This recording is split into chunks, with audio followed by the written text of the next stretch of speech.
কে সকালে প্রবাসী স্বামীর ফোন দিছিলাম, দিয়ে বলতেছে কি আজকে তো তোমাদের ওই জায়গায় ঈদ, তুমি সকালে কি রান্না করছো, কি খাওয়া দাওয়া করছো। সে আমার বলতেছে কি সকালে পায়েস খাইছি, খিচুড়ি রান্না করছি। তা আমি বললাম তুমি প্রতিদিন তো খাওয়ার সময় আমার ফোন করো, আজকে ঈদের দিন তো আমার আজকে ফোন করো নাই। সে আমার বলতেছে আজকে ভাবছি যে খাওয়া দাওয়া করে ফোন দিই। তো আমি তার বললাম যে তুমি কি খাইছো আমার একটু দেখাও।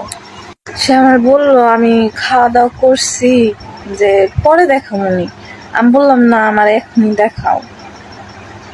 সে দেখাইবো না, অনেকক্ষণ জোর করার পরে সে কিচেন রুমে যাই পাতিল খুলছে, খুলে আমার দেখাইতেছে যে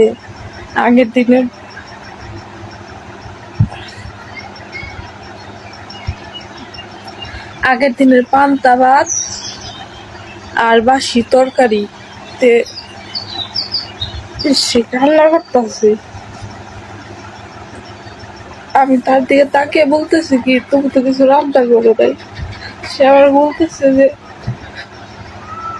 ডিউটি থেকে মাত্র আসলাম, এখন রান্না করুন তারপরে খাবো। আমি বললাম এখন তো রাত 9টা বাজে, তোমার ওই জায়গায় তুমি রান্না করবে কখন আর খাইবে কখন। সে আমার বলতেছে যে এরই খাই না শুয়ে পড়ি, সকালে উঠে আবার রান্না করবি।